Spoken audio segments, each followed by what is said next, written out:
Welcome back to 755 is Real. I'm David O'Brien, Braves writer at The Athletic, with my co-host, Eric O'Flaherty, former Braves reliever. What's happening, Eric? What's up, Dave? Well, we're down to the last week. How about that, man? It's such a long season, but in the end, you look back and you go, okay, we're here now. I mean, it feels like a long time ago that we were at spring training, though. When these guys go, it just flew by. I'm like, no, it didn't. It didn't just fly by. Spring training never flies by. I mean, none of this flew by. I mean, the season, though, I would almost forget that it was a possibility that it ended until September. You know, because you kind of get to August and you think we're getting close, and then August feels like 70 days. But once September hits, for whatever reason, it always seems to kind of just be like, I think because you're so used to how long it is. Yeah. September hits and it's like we got 3 weeks left, and then you got 2, and then you're like, yeah, this is our last homestand, our last road trip, last homestand, we're done. I think it's like as you get older, when you're a kid and summer feels like it's eternal. It feels like it lasts forever. When you're like 10 years old, summer, it's like summer. And it's like you do everything in summer, 3 months of summer vacation. But as you get older and older, summer is just a blip. It's 3 months. And 3 months in the context of a 10-year-old's life is totally different than 3 months in the context of a 50-year-old's life. It's just like that. Well, the same thing with baseball. When you're starting in February, you're looking at 7.5 months ahead, eight plus with the postseason, and it crawls by. But then you get to September, you've already gone through 6-7 months. You've got, then it's like, okay, we're down to 3 weeks. So it does feel, fast. Yeah. So, but here we are. We're down to 6, and they're all at home. So the Braves are done traveling. And since they got a first-round bye and home field advantage, it's nice, too, because you don't have to worry about going anywhere on the road for a wild card. You don't have to worry about going on the road till the middle games of a division series. So they're home now for 2.5 weeks. Yeah, you'd figure most of these guys would sign 7-month leases, not 6 if you're playing for this kind of team. But sometimes you finish and you're like, a lot of guys have to move into hotels at this point. That would suck, man. Yeah. You're trying to hear the most important part of the season and you're worried about moving and yeah. I mean, I'm sure the team takes care of getting you a place, but you got to move and everything. Yeah, they'll get you a hotel. So, and what do you do with all your stuff that you've had in like a house or an apartment? You got to put it in storage, pile it up, right? Pile it up, send it home. So, man, I don't know quite what to think of this team. Whereas, I mean, I don't want to be pessimistic, but I don't want to also be just rose-colored glasses. I mean, I thought for all season this team was clearly the best team in baseball. And when healthy, they are clearly the best team in baseball. And their offense might be the best offense in history. It's that good. But, man, you lost 2 of your top 3 starters in back-to-back nights, both to index finger issues. Max Fried goes down with another blister, recurrence of the blister after 9 days of rest from the previous blister, crops up again, and they had to drain it. So it was, it was there, seriously there. So they put him on the IL after his Friday start, and then our Thursday start, and then Charlie at DC. Charlie Morton starts Friday. He leaves the game with an index finger thing, and his was diagnosed. At first, it sounded like it might be something that would end his year period and maybe his career. And you're thinking that would suck if that ended his career on that note. It was apparently no tear or anything. Did on our MRI. It's inflammation in there. But he was on the IL. Makes him ineligible for the division series because of how that falls. The 15-day period falls with the first day. It's after the first day of the division series. So he's not eligible to be put on that roster.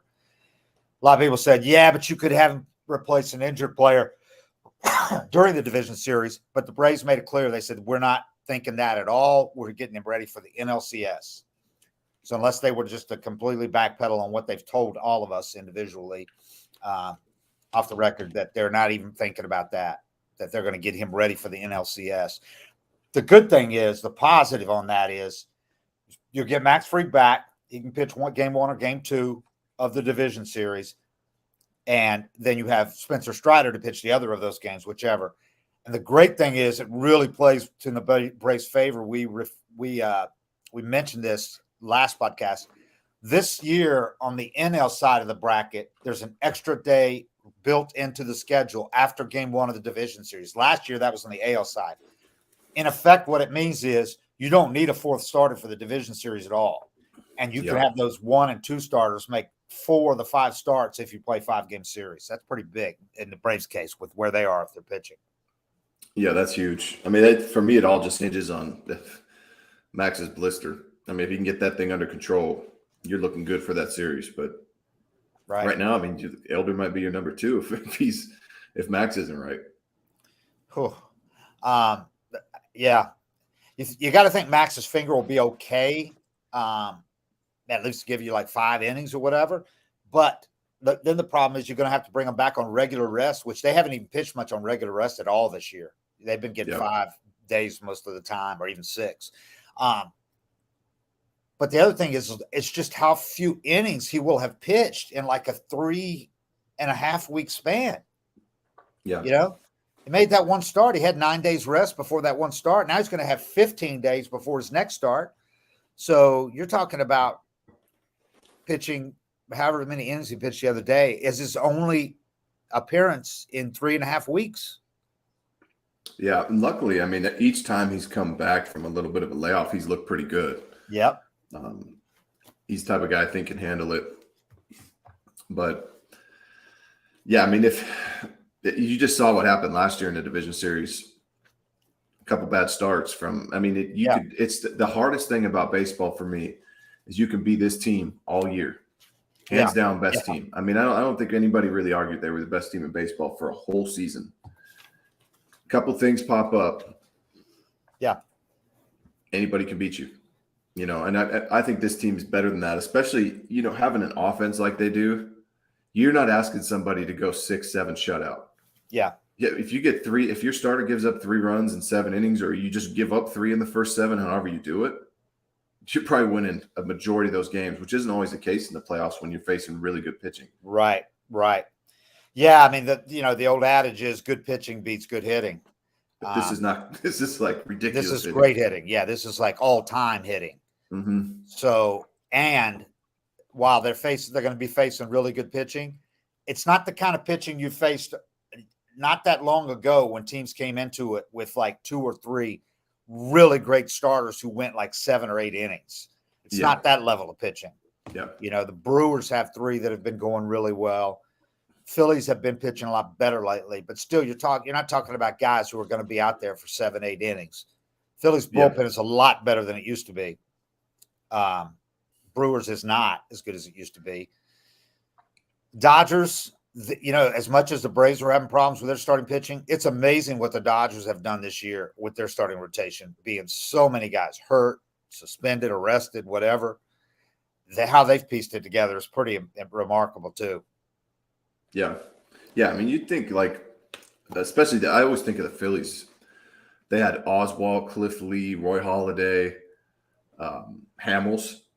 That type of pitching, okay, that good pitching beats good hitting, but that's great pitching. But they've beaten Nola. Wheeler's been tough. Oh yeah, they've beaten everybody. They've beaten all the good pitchers this year. They've beat anybody that you've thrown at them. There's not a guy in the league like that anymore. There's not a DeGrom showing up. Right. They've rocked Wheeler once. He got the best of them for the most part in his career, but they rocked him once this year. They've hit good hitting. I mean, they've hit good pitching. It's not like in the past, maybe where you said they really capitalized on bad pitchers, back of the rotation pitchers. They've killed a lot of great starters this year. Very good starters. Yeah. I mean, they went out to LA and won 3 out of 4. Didn't face great pitching, but Kershaw's only going 5 innings these days. It's different right now. There's no DeGroms. Verlander's not what he was. Scherzer's certainly not what he was. I mean, there's not guys right now that are going to go out there and shove for 8 innings. There's just aren't. So that's the positive, I guess. But man, it's just not. Yeah, for the Braves, it sucks because they have been so good for so long this year. I guess it could be worse, because you're going to get you should get free back. It's not the kind of injury that he's done for the season. And you should get, I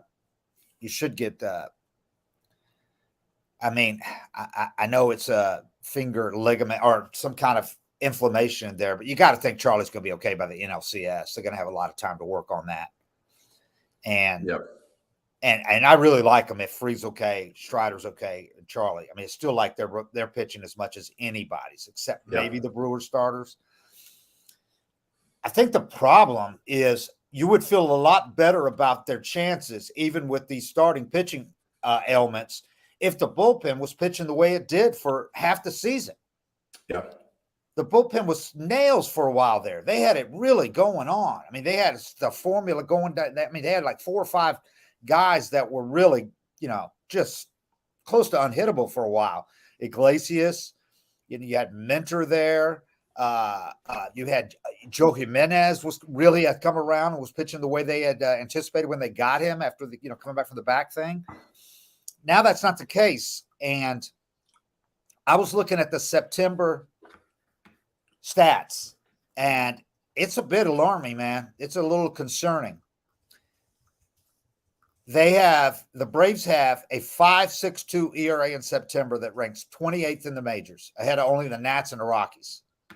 But while the Nats and the Rockies are 7-15 each in the month, 7-15 records, the Braves are 12-11 because of their slugging, they're hitting.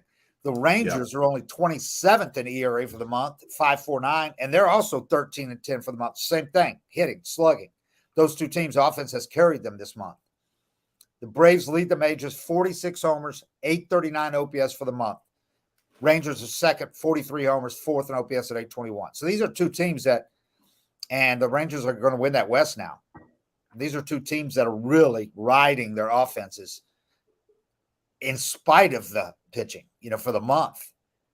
But I don't know that that's a formula you really can trust all the way through the postseason, but that's what they're doing right now. I mean, the only difference for me is normally when you'd have that saying said, good pitching beats great hitting or whatever. Normally you'd have that said. You got this like middle of the lineup that's just nitro. The bottom's decent. Top's okay. But you'd have this like 3, 4, 5 or 1 through 4 or something like that in the lineup that was just so hard to get through most of the time, but a good pitcher gets through them. This team is so deep. It's a different type of lineup, I mean, they could get a 4 spot out of the bottom half of the lineup at any point, and then you got to roll right into the top. That's what gives me confidence is even if the pen's not locked in, the starting isn't great. Yeah. If they just do okay throwing the ball, they can beat teams 8-6. Yeah. They beat teams 8-6, 8-7. They've done it all year. Yeah. Yeah. And also some of these guys that have struggled pitching wise in September are not going to be factors in the postseason, especially with the off days that you have built in. You have 3 off days built into a 5-game series in the division series, which is kind of unusual. Yeah. So you're really not going to have to ride. You're not going to have to get anything out of a 4 and 5 starter. And you could plug Kyle Wright, really encouraging the other day. His first relief appearance since 2019 goes in. They wanted to try him out this week, see if he maybe is better suited for that for right now where he is to help them. Yeah. And I think he is better suited to help them right now out of the pen. Maybe they have to revisit that if they really don't trust Elder for a postseason start, but he's pitched better than Kyle has as a starter. But Kyle came in and pitched really 3 good innings, gave up 1 run, but he pitched 3 good innings in his first relief appearance the other day. So that was encouraging. That was, and if he can do something like that in a postseason game, that really helps a lot with some of these other really struggling. You see that in the postseason a lot too, and another huge guy is Mentor, and you've seen him do it before. But being able to push that button, especially with an extra off day of Mentor comes in and has like a 10-pitch inning, roll him back out. Yeah, and you get an off day, he's going to be ready for the next game. You don't have to think about that. He's been huge in that aspect of being able to go, 1 2/3 or 1 1/3 of not just like get through it, but dominate and shut down a game. That's a nice button for Snit to be able to push. And Wright could turn into that guy. Chavi's that guy sometimes, early. You could do that in the 5th or 6th. Having guys that can go multiple is huge. And not everybody's got a guy that can go multiple, but usually it's like he goes 3 when we're down 7-0. But having guys that can go multiple in the most crucial situations of the game, not a lot of bullpens have that. No doubt. And Chavi, that's another really encouraging development. Him coming back, he's looked really good. He's like picked up right where he left off, and when he got hurt, that's impressive. I didn't know how that would be after that long layoff and with the leg, and he shows no signs of that. He didn't even. He had told the guys, the broadcasters, that he was going to take the bullpen card in. He bitched out, but he blew it off, and he looked good running in too. It didn't like it was favoring the leg at all. Yeah, I would want to. That jog kind of gets you loose. You know, I mean, that's kind of your last. Get the heart rate up moment, you know, jogging into the mound. So I would never want to ride a cart, but I thought he might do it just to beat Chavi. Yeah. Yeah. Maybe if the situation was a little different, you know, you hadn't lost a couple of starting pitchers, you weren't trying to hold on to that home field advantage, all that. That's kind of the thing is it's like, it's not, you do it and like you're up 8-0 or something like that. Right. You don't want to do a clown moment in the middle of just because if you're dicking around and taking the bullpen cart and being funny and then you give up 3 and you lose the game. Right. Oh, that was real funny. Good joke, buddy. Very funny. David Uncaged says, will we actually have home field advantage this year? Last year, it wasn't scheduled that way. The Braves home games were midday, midweek. Philly got night, weekend. The Braves postseason is sold out. This isn't like at Turner Field, man. They have sold out their postseason games. So those crowds are going to be there day or night. We've had day games this year during the regular season with sold out day games, and the place was packed. It wasn't like 10,000 empty seats either with the 42,000 given away or sold. It was all used.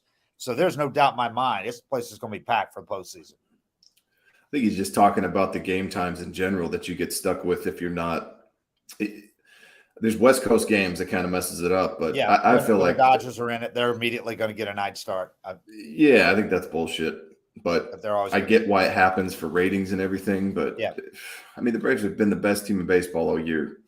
I feel like they should put that into something where. But it's ratings. Let's get the But the Braves get ratings now. It's not like it used to be though. They're not a boring team. They're the most exciting they're at that point now. Yeah. So if it wasn't the Dodgers, if it wasn't the West Coast Dodgers, the Braves would get that premier spot. It's not like going to the Yankees. You know, the Braves are up there now. They've arrived as far as, you know, Acuña is the most exciting player in the game. Everybody says that. The team is with the home run record. I mean, they're not getting short shrifted. And if they didn't, you're talking about the Phillies getting the night weekend. Well, that's just the way the schedule. Braves had home field advantage. If last year, if the Braves would have played those middle games, they would have got the Philly start times. I mean, but the Dodgers, you got to look at it as, you can't start a game at 1:00 with the Dodgers at 4:00 East Coast. 1:00 out there, you know? Yeah. But anyway. Those times throw you off though. You know, there was like an 11 o'clock or something like that. Those ones, when they have everybody playing on the same day, that just, your body gets used to waking up and being ready at a certain time. And all of a sudden you got a 12:30 game or something. It's the biggest game of the year. I always hated that. And I tell you what, it also hurts the Braves that they don't play as many day games as other teams do either. And that's because of the stadium. We've talked about this before, but they don't play as many day games as other teams because of the parking situation at the stadium. Because all these offices around there whose parking they use at night, can't use it during the day. So people have to park a long way away and take shuttles and everything in. And it's just a real pain in the ass for them. So when they can avoid it, they do. The only time they really schedule day games is getaway day when the team's got to fly like more than 2 hours or a couple time zones. So they're even less acclimated to playing day games than most teams are. Yeah. And they're not as good. They haven't been. This year they've been a lot better than they were last year in day games. That's for sure. Last year they were not good at all in day games. So that didn't help when they had to play them in the postseason. Yeah, and you get those awkward start times where you have shadows for the last 4 innings of the game. Yeah. I mean, and there's not a lot they can do about some of that stuff, but it's tough. Yeah, and it sucks because you play one way all year. You play at these specific start times all year, and then all of a sudden you're starting at a completely different time in a postseason. So you're like, okay, do I start doing the routine at this hour? Or let me count back the number. You know, it's just all a little different. People might think, okay, that shouldn't be that hard. But when you play 162 games and they're all, you know, structured regimen, then all of a sudden, okay, we're gonna start this one at 3. You know, it's different. It's different. Then you get a day game. You never in the season get a day game after a day off. Never. Yeah. And then all of a sudden, I mean, that day off, your body kind of goes to sleep, and then you come back, you got a night game. You have about 6 hours at the field moving around doing baseball stuff to wake up. If you have a 1 o'clock game or something like that, I mean, it just kind of just turns you into, it puts you in rush mode, and you never feel awake for it. And with this offense, man, you don't want those days off. You want it for the pitching, but you don't want it for the offense. No, you want to pound people for 3 straight days, 4 straight days like you do during a regular series. I had something else here. The Twins have scored more runs this month than the Braves. That's it. The Braves are slugging 505. They have maintained this slugging percentage, dude. They're keep them on pace. They're going to become the first team in history to slug 500 in a full season. 500. As well as keeping them on pace to beat the Twins' 2019 single season home run record of 307, which was set in a juiced ball year because the Yankees were right behind them with 306. How many more do they need? Braves should blow that away. They got 299 with 6 games to play against the Cubs and then the Nats. They finished with the Nats. So that's almost certainly going to fall. And I would think they probably beat it by about 3 or 4 at least. Ronald needs 2 steals to get to 40-70. Snit rested for the. I couldn't believe he got on every time he doesn't just go first pitch right now. I mean, because you saw how much 40-40 meant to him. Yeah. I thought it was smart for Snit to rest him in that game. Everybody's like, why isn't Acuna playing? But it's like, can you imagine if he would have played him in both ends of that doubleheader Sunday and Acuna gets hurt in the second game? Wasn't it wet too? Yeah, it was. It was raining off and on. But it's like, okay, why in the world is Acuna playing in the second game of a doubleheader against the Nats? To get 2 steals for 40-70? Yeah. There would have been hell to pay if he'd have got hurt in the second game of that doubleheader. So you rest him, and I was thinking about this in my head because the first game, it was a split doubleheader. First one started at like 12:30, so it was over like 3:30. So by resting him, not playing him in the second game, which would have ended at about 10, he gets another 6 hours of rest. He gets the Monday off. He goes like 52 hours between games. So that's a nice little rest for Acuña for this last 6 games. I think he'll play him all 6 games the rest of the way, unless he shows some fatigue or whatever. I know he's going to play his regular lineup and go all out for these 3 games against the Cubs. Cubs are in it, they're and for the sanctity of the schedule and the playoff race and all that. Snit's big on that stuff. And plus the Braves want to maintain home field advantage, which right now they're still in control. Everybody was so worried about them blowing it. They're still in control of that completely. Yeah. 3 and 3.5 games ahead of the Dodgers and the O's for that with 6 games to play. So, and you get those few days off after the season ends too. Right. So I don't know. I've most players I talk to and me especially, you keep going. Like you don't want to break anything up. You don't want to let off that gas pedal. You got a whole off season to rest. It just seems like it's so easy to get into a bad habit with some rest. Have something change in your swing, have something go off mechanically. I mean, if you're going well, unless somebody has something that's kind of nagging them and you want to kind of try to get it flushed out, otherwise keep playing them. And now you got 6 games to play. I think he'll play them all. Maybe 1 or 2 will get a day of rest, but I think most of these guys are going to play all the rest of the way. And then you're going to play. They've got a couple of simulated games at least planned for that downtime this year. They're going to go at it more intense than they did last year for sure. They're not going to have. I don't know that they're going to have more than like 1 day off before they get back at it and stay sharp. Try to stay sharp before the thing. They think they learned from last year because that didn't work what they did last year. But I mean, the risk of that is just you do some sim game and somebody gets hit in the wrist or something like that. I mean, I think teams have reasons for wanting to stay away from that. You don't want anyone to get hurt during that time, but I mean, you risk coming out sluggish. I think it's just new. So I think teams are just having to learn what the best process is. And you got other pitchers that you can use too that are that won't be on the Division Series roster that you can use for most of the innings in those games if you play them. So, and then your hitters can just stay sharp against real pitching. Yeah. I just think you got to do that because it's just too long a break. You don't want the same thing to happen. You can't let the same thing happen that happened a year ago. Other thing, was talking about the pitching in September. Oh, first of all, how about this? The Braves have 299 home runs. They got 25% more homers than the next highest major league total. That's crazy. The Dodgers have 240. The Braves have 25% more homers than the Dodgers. That's how you know it's different, because in that Twins year, the Yankees lost by one home run short, right? Yeah. That's how you know it was a ball. Yeah. You don't find that in any other category. This team might have 400 with a juice ball. Yeah. The Braves have – this is crazy here. The Braves have 5 of the top 11 National League home run hitters, which you might have thought would happen in Colorado or something, or Cincinnati. It never has, but you would think if it's going to happen, it's going to happen somewhere like that. Not in a field that's neutral. Yeah. It's a neutral field. And they've done it on the road as much as at home. 5 of the top 11 home run hitters in the National League. Matt Olson's first with 53. Acuña's fourth with 40. Austin Riley is sixth with 37. Marcell Ozuna has 36. He's tied with Max Muncy and Jorge Soler at 7th. And then Ozzie Albies is 11th with 32. 5 players with 32 or more homers in one lineup. And 2 more, Sean Murphy and Eddie Rosario, have got 21 apiece, like not even playing every day. I remember when 25 homers was a good year. 25-30. That 30 was a big-time power hitter. Yeah. Big time. Like the elite power hitters had 30. Yeah. By the way, those two they're like tied for 6th on the team with 22 apiece. With 21 apiece. They are 1 behind Dansby Swanson. Who's having a good year with the Cubs, has 22 homers. This will be his first time back, right? First time back. Not till the end of the season, last week of the season. He's going to talk to us today at like 4:30 in the Cubs dugout. But we already talked to him in Chicago. I don't know what the hell he's going to say this news. So, but we'll get him. We'll see. I'm sure it'll be interesting to see the reception, because we saw what they did with Freddie. I think he'll get something similar. Maybe not as overwhelming as Freddie, the standing O that Freddie got like multiple times. But I also don't think he'll hit a home run.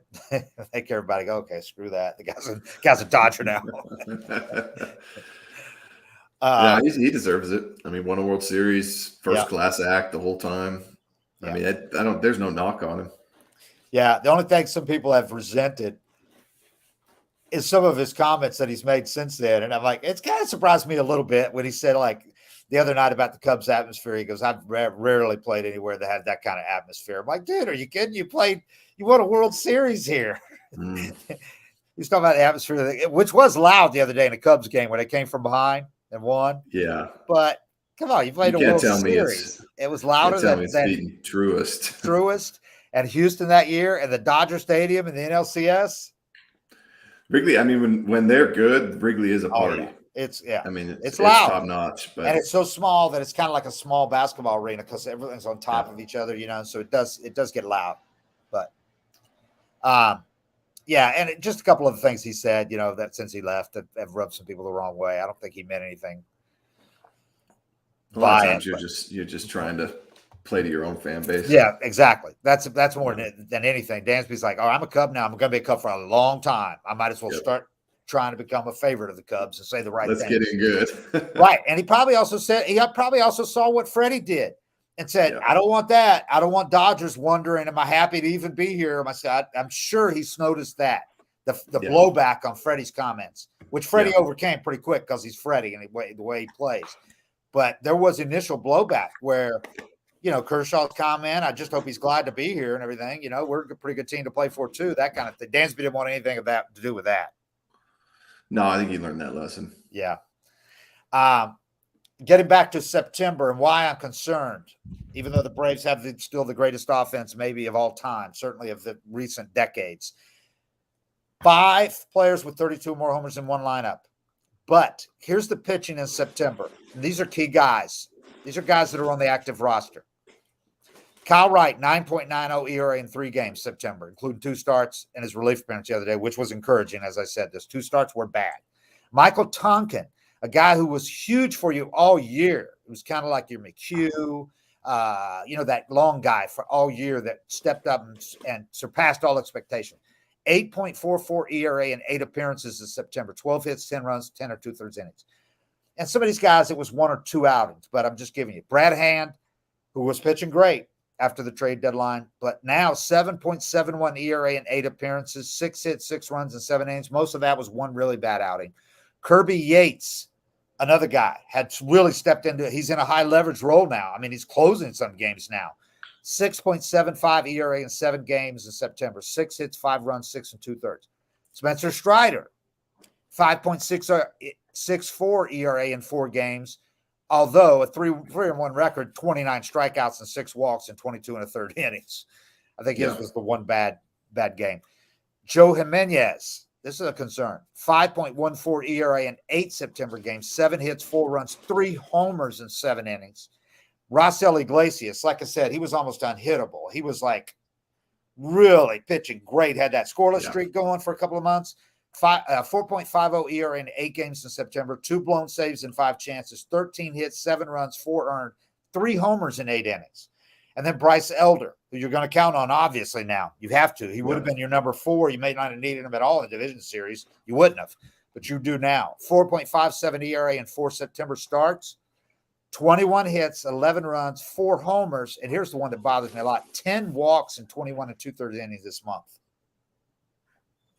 Charlie, who's not on the active roster right now, will be for the NLCS, they hope. 6.89 ERA in 4 September starts. That's a lot of guys that you're counting on to really turn it around and flip the switch for the postseason. Yeah, I mean, sometimes the shit just happens. But the only way to look at it, if you're the Braves, is at least we're getting it out of our system now. Because you got to think, I mean, nobody's hot all season. And a lot of this team was hot.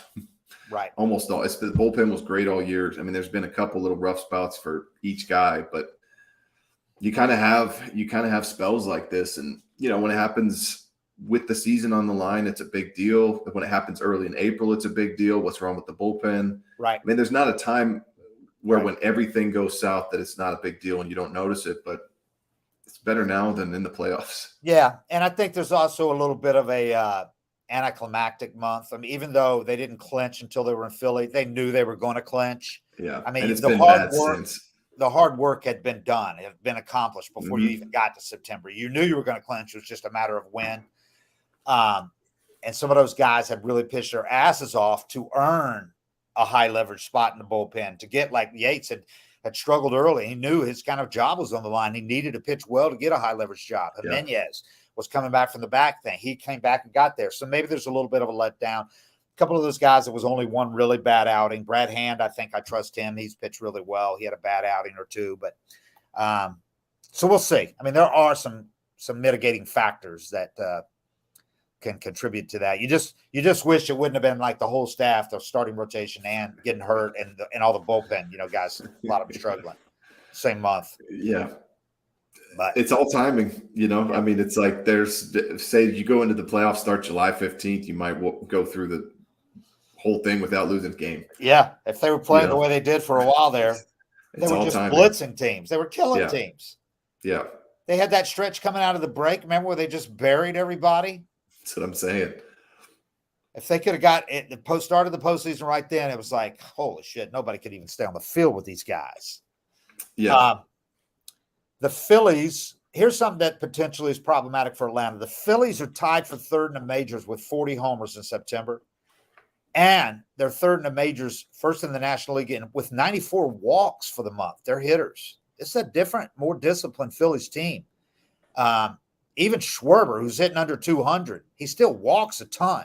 Strikes out a ton, but he walks a ton too. He's got a decent on-base percentage to go with all the home runs. And their pitchers, meanwhile, are right in the middle of the pack with a 4.37 ERA in September. That's a run and a quarter better than the Braves ERA for the month. They are the team I'm going to be rooting against, you know, just because I think the Braves can handle anybody's pitching. But I mean, you watch the games they play against them, and they're one of the first teams I felt like can go blow for blow with the Braves. Yeah, all the games are close, just about. Yeah, you get up by 5 with most teams, you're like, all right, this is comfortable.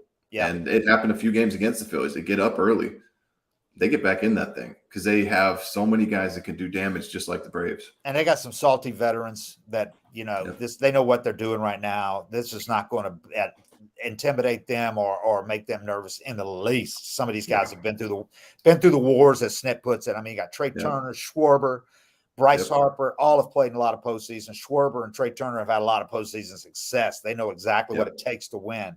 in the postseason. Harper was good last year. Yep. So, yeah, that's a team that you'd like to avoid facing. At the same time, the Brewers lead the majors in ERA in September, 2.65. I mean, they've been damn good. 14-9 record, trails only the Marlins, 14-8 for the month, the Brewers. And Milwaukee hitters have a 344 OBP this month. That's fourth in the majors. So, I mean, they're a good team too. Counsell, I think, might be the best manager in baseball. He's definitely one of the top three. And he always seems to get his guys going well at the end and into the postseason. Now, if they won it all, no. It usually catches up with them, their depth or whatever in a postseason, but they're always there. They're always playing you tough. That's a good point. Yeah, they're one of those teams you don't really notice, and then they come on strong and they're doing something late. He's a great manager, man. And he's contracts up, and those idiots haven't re-signed him to a long-term deal. Somebody said the other day, I hear these people on MLB Network talking about, will Counsell follow Stearns to the Mets? I'm like, okay, I'll eat these words if I'm wrong. But I say, no effing way Craig Counsell takes the New York Mets job. He is a Wisconsin native, still lives in the little town outside Milwaukee where he was born and raised. Whitewater, I think it's called, Whitefish or Whitewater. One of those two, white something, and commutes to the ballpark. Notre Dame guy, Midwestern guy, all the way through and through, loves the whole atmosphere of Milwaukee. It's so much more low key. The questions he gets every day from the media, the fan, the expectations, that's completely flipped upside down in New York. Completely different. To me, this point in his career, I mean, unless he just wanted the challenge, but I just cannot see him doing that. I could see him sitting out a year. He's got kids that are like, I think high school, going off to college, that kind of thing. I could see him sitting out a year and then taking the job he wants, with a Midwestern team or a low-key team somewhere else. But that would shock me to see him go to the Mets. I don't know why. I mean, anybody would want to deal with that, on purpose. Yeah. it's like if you are doing really well and have options, that's not right. It's just that's not a circus I'd want to take on. I mean, unless you're a young manager, you got no family commitments and all that, and you like the challenge of doing it, and they blow you away with an offer that is like twice what you're going to get anywhere else. You might be like, I'm going to try this while I'm young. What's the worst that can happen? I can get fired. All right. Maybe that. Or a guy at the end of your career like Showalter, Yeah. But I just can't see Counsell doing it, where he's from and all that. Showalter had been on the East Coast and the Eastern Seaboard cities and all that before. Are you just assuming he's gone? Counsell? No, Showalter. I'm not assuming he's gone, but I would think if they're in their right minds, they'll fire him. What has he done to deserve it? I know he won Manager of the Year last year. What's he done with his team that he deserves to stay? Yeah. I mean, everybody says it's not Showalter's fault. Okay, well, what's he done to deserve to stay, though? Yeah, I mean, I get it. It's kind of just you kind of have to take the blame when you're the manager. But it seems like he lost the clubhouse to me. I mean, it's not his fault that they put the pieces together that they did, because the pieces don't fit. Right. But I don't know. I wasn't impressed last year when he blew a 10.5 game lead and won Manager of the Year. Right. So, I mean, but if Stearns wants to get his guy, he'd bring Counsell in. I just don't think he can. But you would think Stearns would want to hire the guy. He's taken over that job. He wants to have full confidence in his manager. Yeah. And you really want to give most of the same guys to Showalter and expect them just to flip it upside down? If I'm Stearns, I'm going to get a guy that I want for that, handpicked for that role. You're putting him in charge of the whole thing. He's got no one to blame now but himself. He keeps him. So. Yeah, and you got to change. Anytime a season unfolds like that, you got to change something. You got to. This season was a disaster. Mm-hmm. So, anyway. What else? Did I have one more thing? But anyway, we're going to see some good Cubs pitchers in this thing. But Steele, who you would not have wanted to face a couple of weeks ago, he had a couple of really bad outings. So and he's out of the Cy Young race now. Man, as crazy as it seems, I don't think Strider's going to win it because his ERA is just so high. But you look at his WHIP, which is like second in the league, and then the strikeout totals are just astronomical compared to everybody else. Yeah. The only guy that you could clearly say has had a better season and is Snell. But you look at Snell's walks, but his ERA is just so much lower than Strider's. But you look at the walks, the WHIP. Look at Snell's WHIP compared to Strider's. I looked at it all last night, but I watched Snell pitch last night. Yeah. It's impressive. Yeah, he's good. I think he's going to win it. Yeah. But Steele was right there too until he fell on his face in these two. And Gallen had a couple of bad outings, dropped him out of it. Man, it's like it's not the race that it has been in the past. Yeah. Strider will be top 3. I think he'll probably be second. He'll probably be 2. I think Snell gets it. Where did Strider finish last year? I'd have to look that up. I mean, it wasn't real high, I don't think, because he didn't join the rotation until June. Where did he finish last year? He was Rookie of the Year runner-up. I should know this. I want to say like 6th. Maybe I'm way too high. Yeah, he wasn't. I don't see it next Fried, to his. Because Fried was up there. Yeah. Max was up there. Strider going into this season was mentioned as the front runner, and early on, he was the front runner. I mean, after 2 months, he wasn't even top 10 last year. He wasn't top 10? No. Yeah, he didn't have. He probably didn't have the innings. Yeah, he didn't have the innings in the start. Fried was second, but Alcantara took it. I mean, oh yeah, that was a runaway last year. Yeah, it was. Yeah, that wasn't even close. That was. It wasn't Alcantara unanimous? I think. Yeah, I think it was 31st place votes to 0 for everybody else. Yeah, there you go. And the side doesn't have. You don't go 10 deep like you do in MVP. So when one guy takes all the first place votes, it kind of narrows the number of people that appear on the ballot. That's why you get so many guys that show up to get MVP votes, because you go 10 deep. Right. So there's a whole lot of guys that'll get like 1 vote. Which Acuña's got to have that locked up, right? While I'm voting, I'm not supposed to say I don't think who I'm voting for, but I think you know who I'm voting for. I think he has locked it up in the last 2 weeks, last month. Yeah. Betts, everybody was pointing to his WAR advantage a month ago when we were out there. Remember in LA? Barely anything now. Betts was player of the month in August, had an unbelievable August. The 3 or 4 weeks since then, Acuña has, I think, narrowed the gap and run away, I think, because the WAR gap is now almost identical. Yeah, it was like a full point before. And now it's like 1/10. Yeah. It's 8.1 to 8.0 or something, I think. So if you discount the WAR, if they're equal, Acuña's rest of his stats are clearly better. They're just clearly better. He's got a better OPS now too. Yeah, he's clearly better. Yeah. So I tell you what, I don't even think it's going to be that close. I thought for sure we were looking at maybe one guy getting 12 first place votes, the other getting 10 or 14 and 12, and then like Freddie and getting a couple, maybe that kind of thing. But I think now you're looking at, I'm going to guess Acuña gets 20 out of the 30. I bet he gets 24. Yeah, you think I always think it's like you're going to get a few on the West Coast because they watch that guy play more. Right. And you always appreciate the guy that you watch play more. But I mean, just watching Acuña, I can't having a better season minus, Barry Bonds and the big hit era. It's like. And he's doing it on a high profile team that, gets a lot of attention. And Acuña gets everything he does gets played up. It's not like if he'd have done this on this team 3 years ago, So, yeah, I think he's going to win it. Wouldn't that be something? Have an MVP, 2 and 3 years? No, Freddie won it in the pandemic year, right? Yeah, 2020. So 2 and 4 years. But 2 and 4 years. After going a long time between them before that, going back to Chipper in 99. So anyway, I mean, I have never watched a season more fun to watch than Acuña this year. It's going to go down as the all-timer. He's going to have a tough time matching it. I mean, he set the bar so high. But, if you look at his age and everything, he's at the point where this should be the best years of his career. I mean, a lot of guys carry it into their 30s, but, I mean, late 20s, mid to late 20s is, when they brought the peak down a few years ago, they said it used to be 28 to 33 or 32. And then they said, actually, the peak is more like 25 to 29, for the average I think guy. It's 25 to 30, somewhere in there. Yeah. 26 to 28 for me is where everybody you got your full man strength. You've had enough time to learn the league, and you still got 95% of your athleticism. Yeah, and Acuña's still running, which he's not going to do forever. Not that he can't, but he's got at a certain point, he's probably going to gain a little bit of weight, or he's just going to start feeling the nicks and that kind of thing. Go, okay, it's not worth trying to steal 60 bases anymore.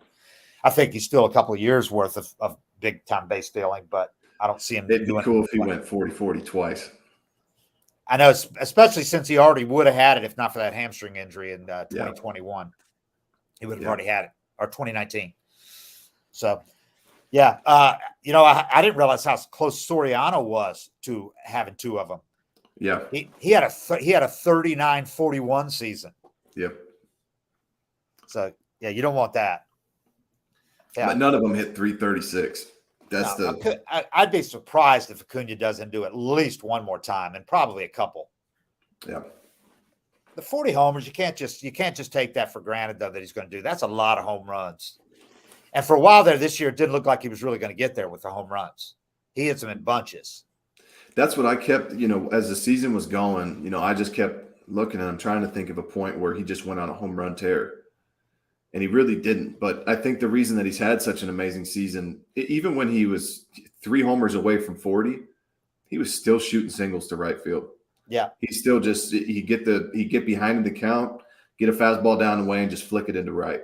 He wasn't like chasing that. You could tell how much it meant to him when he got 40. I mean, that trip around the bases, it was pretty obvious he wanted that bad.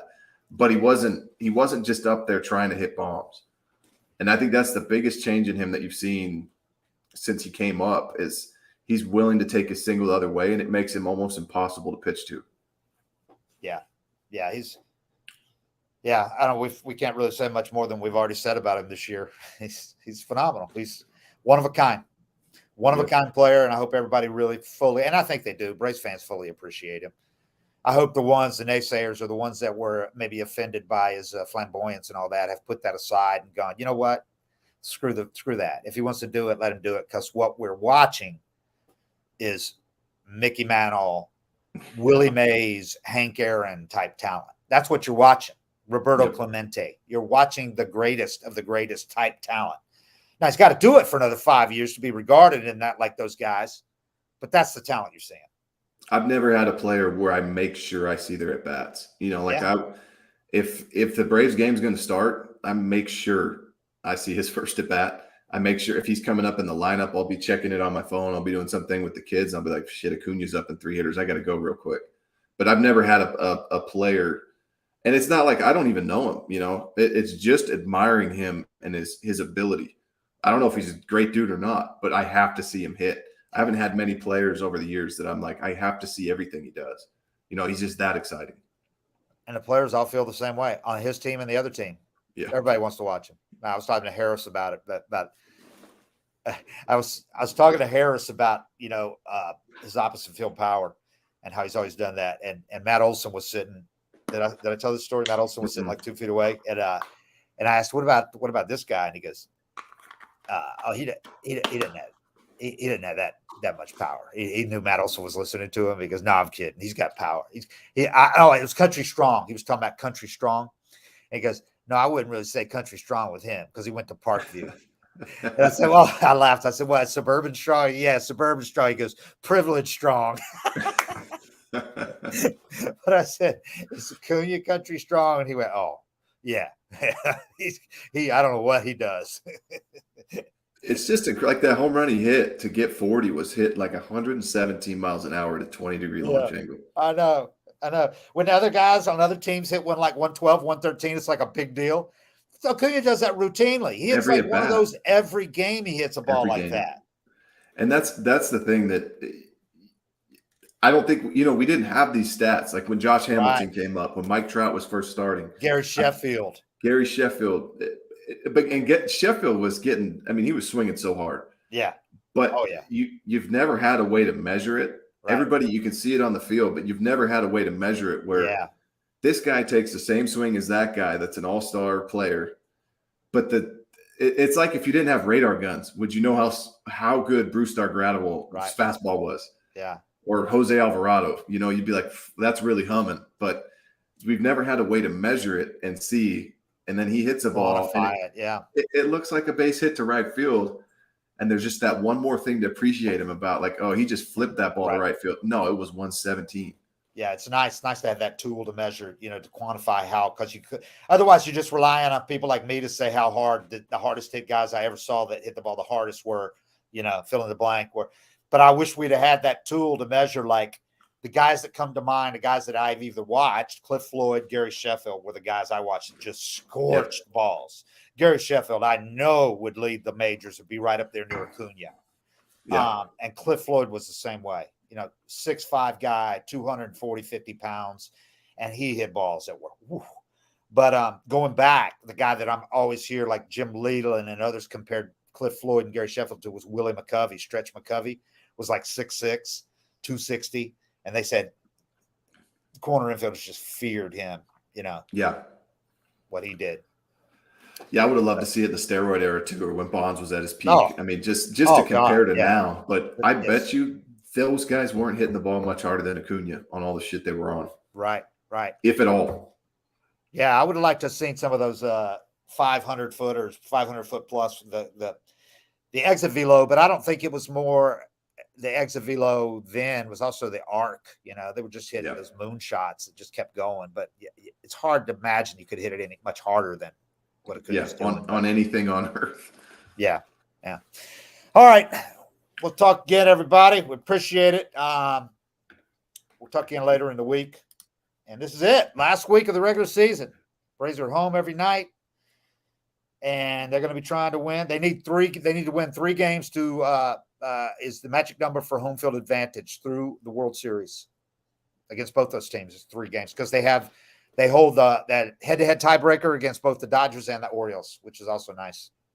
It's where your regular season work does pay off, Yeah, and hopefully just get this. I think just finish strong. Just finish with some momentum and get some guys some good outings out of the pen. Yeah, get some good relief appearances would be nice. Some of those guys that maybe coming off a bad one, have a couple of good ones this last week would be. That's huge for them. Derek Smith, Dick Allen, and StatCast. Yeah, Dick Allen. There's another one. Whew.